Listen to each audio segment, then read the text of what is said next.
The wind whispered through the pines, carrying the scent of jet fuel and damp earth. Eleanor Ellie Harper stood at the edge of the airfield, her silver hair catching the late afternoon sun. At 68, her eyes still sparkled with the same fire that had once guided her through stormy skies. But today, those eyes were clouded with doubt. The hangar loomed behind her, a steel giant filled with sleek planes she hadn't touched in years. They said she was too old to fly, too slow, too out of touch. Her hands, weathered but steady, tightened around the worn leather of her old pilot's logbook. She wasn't ready to let go. Not yet. Ellie had grown up in Willow Creek, a small town in Montana where the mountains hugged the horizon and the sky felt close enough to touch. As a girl, she'd lie in the grass, watching planes carve white trails above her. By 20, she was a licensed pilot, ferrying supplies to remote towns and chasing sunsets in her Cessna. Flying was her freedom,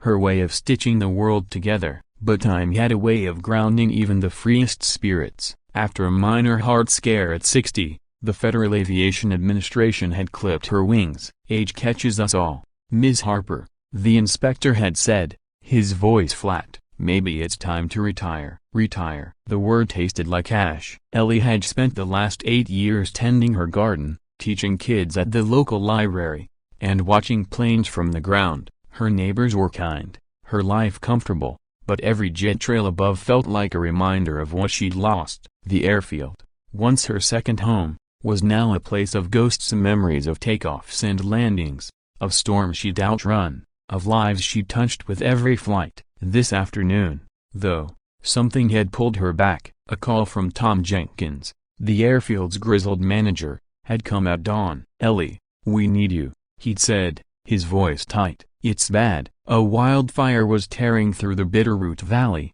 50 miles north. 500 Peeply families, farmers, kids were trapped in a remote settlement called Pine Hollow. The roads were blocked by flames, and the nearest rescue choppers were grounded by dense smoke. The only way in was a small cargo plane, nimble enough to weave through the valleys. But the young pilots were spooked. They lacked the experience to navigate the treacherous terrain in such conditions. Tom's voice had cracked. "You're the only one who's flown that route blind. You know the sky like it's your own backyard." Ellie's heart had thudded, not with fear, but with something alive and fierce. She'd driven to the airfield, her old flight jacket slung over her shoulder. Now, standing by the hangar, she faced the plane, a weathered de Havilland Beaver, its red paint chipped but its frame solid. The same plane she'd flown 30 years ago. Her hands itched to grip the yoke, but the whispers of doubt were loud. What if she was too old? What if her reflexes failed? What if she couldn't save them? Inside the hangar, the mood was heavy. Tom, his face lined with worry, stood with a handful of young pilots, Jake, Sarah, and Mike. They were skilled but green, their eyes wide with the weight of the crisis. "Ellie, you sure about this?" Tom asked, his voice low. "It's a hell of a risk." Jake, barely 25, shifted uncomfortably. "No offense, ma'am, boot to broken bar, it's been a while. You sure you can handle it?" Ellie met his gaze, her jaw tight. "I've flown through worse than this, son. Question is, can you keep up on the ground crew?" The air crackled with tension. Sarah, the youngest, stepped forward. "I've seen your logbook, Ms. Harper. You flew medical runs in blizzards. If anyone can do this, it's you." Her voice was soft but firm, a spark of trust in the dim hangar. Ellie nodded, her throat tight. She wasn't just fighting the fire or the years, so she was fighting to prove she still belonged in the sky. The plan was simple but brutal. Ellie would pilot the Beaver, loaded with emergency supplies, blankets, food, medical kits, into Pine Hollow. She'd land on a narrow airstrip carved into the valley, drop the supplies, and ferry out as many people as the plane could carry. The smoke was thick, visibility near zero, and the winds were unpredictable. One wrong move, and she'd be a memory.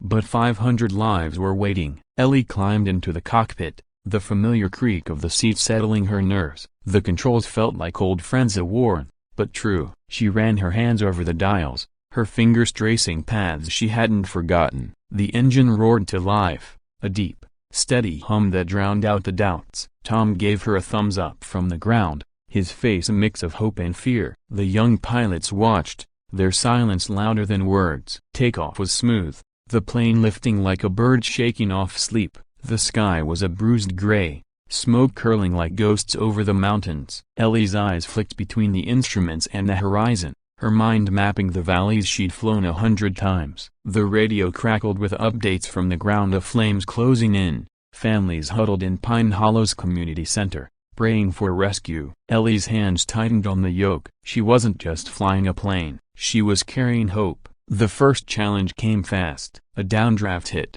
the plane bucking like a startled horse. Ellie's arms strained, her focus razor-sharp. She adjusted the flaps, easing the beaver through the turbulence. Her heart pounded, but her hands were steady. The smoke thickened, swallowing the mountains. She flew by memory now, picturing the valleys, the rivers, the jagged peaks. "Come on, old girl," she murmured to the plane. "We've got this." Below, the world was chaos. Through brief gaps in the smoke, Ellie glimpsed flames licking the hills, trees glowing like candles. Pine Hollow's airstrip was a faint scratch in the earth, barely visible. She circled once, twice, calculating the wind. The radio buzzed with Tom's voice. "Ellie, it's getting worse. You've got one shot." She didn't reply. She didn't need to. Her focus was the strip, the plane, the lives waiting. The descent was a gamble. The smoke stung her eyes, and the wind shoved the plane sideways. Ellie's breath was slow,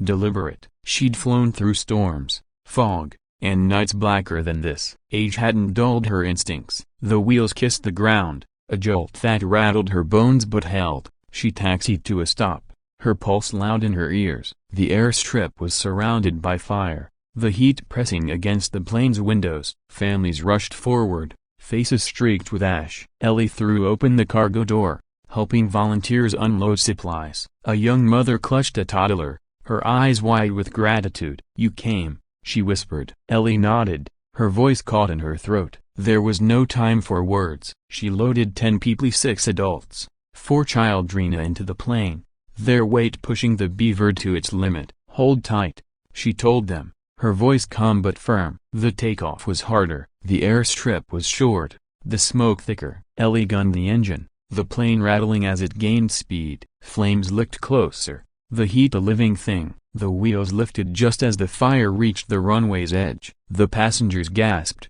but Ellie's focus was iron. She climbed through the smoke, the plane groaning but steady. The radio crackled with cheers from the ground crew. "You did it, Ellie," Tom shouted. She allowed herself a small smile. One trip down, but there were more to save. She made 3 more runs that day, each one harder than the last. The smoke grew denser, the winds wilder. Her arms ached, her eyes burned, but she didn't falter. Each landing brought more faces as scared, hopeful, alive. Each takeoff was a victory. By dusk, she'd ferried 120 people to safety and delivered enough supplies to sustain the rest until choppers could reach them. The fire was still raging, but Pine Hollow had a chance. Back at the airfield, Ellie climbed from the cockpit, her legs shaky but her heart full. The young pilots surrounded her, their doubts replaced by awe. Jake shook her hand, his grip firm. "I was wrong, ma'am. You're the best damn pilot I've ever seen." Sarah hugged her,